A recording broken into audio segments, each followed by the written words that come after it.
English with S K എന്ന ചാനലിലേക്ക് ഏവർക്കും സ്വാഗതം. കഴിഞ്ഞ ക്ലാസ്സുകളിൽ നമ്മൾ ഡെഫിനിറ്റ് ആർട്ടിക്കിളിനെ കുറിച്ചാണ് പരിചയപ്പെട്ടുകൊണ്ടിരുന്നത്. ഇന്നും അതേ ഡെഫിനിറ്റ് ആർട്ടിക്കിൾ എവിടെയൊക്കെ നമ്മൾ ഉപയോഗിക്കേണ്ടത് എന്നതിനെ കുറിച്ച് പരിചയപ്പെടുത്തുന്നു. വരും ക്ലാസ്സിൽ ഇവിടെ ദ എന്ന ഡെഫിനിറ്റ് ആർട്ടിക്കിൾ ഉപയോഗിക്കേണ്ട ചില പോയിന്റുകളെ കുറിച്ചാണ് ഇവിടെ പരിചയപ്പെടുത്തുന്നത്. ഫേമസ് മോണുമെന്റ്സിനെ കുറിച്ച് പറയുന്ന സ്ഥലങ്ങളിൽ ഡെഫിനിറ്റ് ആർട്ടിക്കിളായി ദ യൂസ് ചെയ്യണം എന്നതാണ് നിയമം. താജ്മഹൽ ഇവിടെ നമ്മൾ ഉപയോഗിക്കേണ്ടത് ദ താജ്മഹൽ എന്നതാണ്.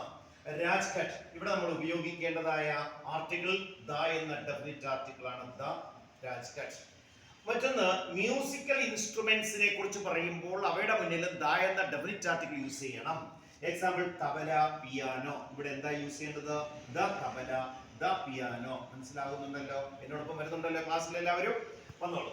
സൂപ്പർലേറ്റീവ് ഡിഗ്രീസ് മുന്നിൽ സൂപ്പർലേറ്റീവ്സ് എന്ന് പറയുമ്പോൾ നിങ്ങൾ പരിചയപ്പെട്ടിട്ടുണ്ടാകും. അഡ്ജക്റ്റീവ്സിന് 3 തരത്തിലുള്ള ഡിഗ്രീസ് ഉണ്ട്: പോസിറ്റീവ്, കമ്പാരിറ്റീവ്, സൂപ്പർലേറ്റീവ്. അത്തരം സൂപ്പർലേറ്റീവ് ഡിഗ്രീസിനെ സൂചിപ്പിക്കുന്ന സ്ഥലങ്ങളിൽ നമ്മൾ ദ എന്ന ഡെഫിനിറ്റ് ആർട്ടിക്കിൾ യൂസ് ചെയ്യണം. ഇവിടെ ഈ സെന്റൻസിൽ Hari is dash best student. ഇവിടെ വന്ന സൂപ്പർലേറ്റീവ് ഏതാണ്?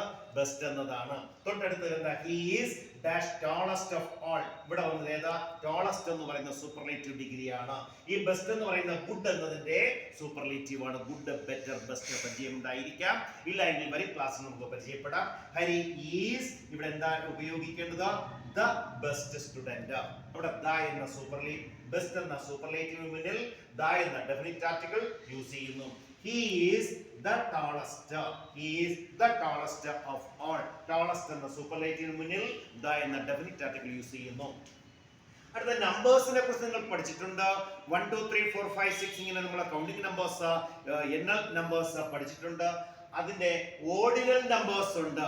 1 എന്നതിന് പകരം ഫസ്റ്റ് എന്ന് പറയുന്നു, 2 എന്നതിന് പകരം സെക്കൻഡ് എന്ന് പറയുന്നു, 3 എന്നതിന് പകരം തേർഡ് എന്ന് പറയുന്നു, 100 എന്നതിന് പകരം 100th എന്ന് പറയുന്നു. അങ്ങനെ പറഞ്ഞ first, second, third, fourth, 100th, 10th ഇങ്ങനെയുള്ളതാണ് ഓർഡിനൽ നമ്പേഴ്സ്. ആ ഓർഡിനൽ നമ്പേഴ്സിന് മുന്നിൽ ദ എന്ന ഡെഫിനിറ്റ് ആർട്ടിക്കിൾ യൂസ് ചെയ്യുന്നത് എന്താ? ഫസ്റ്റ്. അപ്പോൾ ഇവിടെ വരേണ്ട ഡെഫിനിറ്റ് ആർട്ടിക്കിൾ ഏതാണ്? ആർട്ടിക്കിൾ ഡെഫിനിറ്റ് ആയിരിക്കണം, അത് ദ എന്നാണ്. The first. അടുത്തെന്താ പറഞ്ഞത്? 10th. ഇവിടെ വരേണ്ടത് ആർട്ടിക്കിൾ ഏതാ? The 10th. The 10th. അങ്ങനെ ഓർഡിനൽ നമ്പേഴ്സിന് മുന്നിൽ ദ എന്ന ഡെഫിനിറ്റ് ആർട്ടിക്കിൾ യൂസ് ചെയ്യുന്നു. മറ്റൊന്ന് ഡെസേർട്സ്, ഷിപ്സ്, ട്രെയിൻസ്, ഹോട്ടൽസ് ഇവയുടെ പേരുകൾ സൂചിപ്പിക്കുന്ന സ്ഥലത്ത് ദ എന്ന ഡെഫിനിറ്റ് ആർട്ടിക്കിൾ യൂസ് ചെയ്യണം എന്നതാണ് നിയമം. നമുക്ക് നോക്കാം. Dash Thar desert. അവിടെ എന്താ യൂസ് ചെയ്യേണ്ടത്? The Thar desert. Dash Titanic. The Titanic. Dash Taj hotel. The Taj hotel. അങ്ങനെ ഡെസർട്ടുകളോ ഷിപ്സോ ട്രെയിൻസോ ഹോട്ടൽസോ സൂചിപ്പിക്കുന്ന സ്ഥലങ്ങളിൽ ആർട്ടിക്കിൾ യൂസ് ചെയ്യാൻ പറഞ്ഞാൽ അവിടെ നമ്മൾ ദ എന്ന ഡെഫിനിറ്റ് ആർട്ടിക്കിൾ യൂസ് ചെയ്യണം. മനസ്സിലാകുന്നുണ്ടല്ലോ?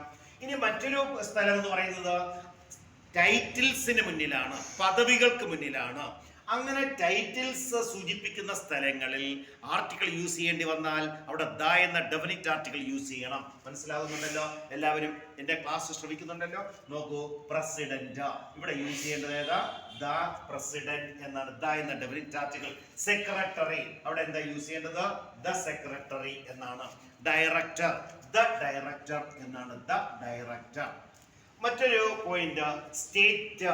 കേരള സ്റ്റേറ്റ്, ഏത് സ്റ്റേറ്റ് ആയാലും ശരി, സ്റ്റേറ്റിന് ബ്രാഞ്ചസ് ഉണ്ട്. ആ ബ്രാഞ്ചസ് എന്ന് പറയുന്നത് നിങ്ങൾ പരിചയപ്പെട്ടിരിക്കും. Legislature, judiciary, executive. Legislature, the legislature. Judiciary, the judiciary. Executive, the executive. ഇങ്ങനെ സ്റ്റേറ്റിന്റെ ബ്രാഞ്ചസ് സൂചിപ്പിക്കുന്നതിന് മുന്നിൽ ദ എന്ന ഡെഫിനിറ്റ് ആർട്ടിക്കിൾ യൂസ് ചെയ്യണം. മറ്റൊന്ന് ജുഡീഷ്യറി, ദ ജുഡീഷ്യറി എന്ന ഡെഫിനിറ്റ് ആർട്ടിക്കിൾ യൂസ് ചെയ്യണം. Executive, the executive. ഇങ്ങനെയാണ് ആർട്ടിക്കിൾസ്, ഡെഫിനിറ്റ് ആർട്ടിക്കിൾസ് ഉപയോഗിക്കേണ്ട ചില കേന്ദ്രങ്ങൾ. ഇനിയും ഇത്തരത്തിൽ ചില കാര്യങ്ങൾ കൂടി നമുക്ക് നോക്കുവാനുണ്ട്. അത് വരും ക്ലാസ്സുകളിൽ വളരെ നന്നായി തന്നെ നമുക്ക് ഈ ക്ലാസ്സിലേക്ക് വരാം. എല്ലാവരും ഇംഗ്ലീഷ് വിത്ത് എസ് കെ എന്ന ഈ ചാനൽ ഷെയർ ചെയ്യുകയും സബ്സ്ക്രൈബ് ചെയ്യുകയും ലൈക്ക് ചെയ്യുകയും കമന്റ് രേഖപ്പെടുത്തുകയും ചെയ്യണമെന്ന അഭ്യർത്ഥനയോടെ എൻ്റെ ക്ലാസ് കേൾക്കുന്ന, കാണുന്ന മുഴുവൻ പഠിതാക്കൾക്കും മുഴുവൻ വിദ്യാർത്ഥി സമൂഹത്തിനും താങ്ക്സ്.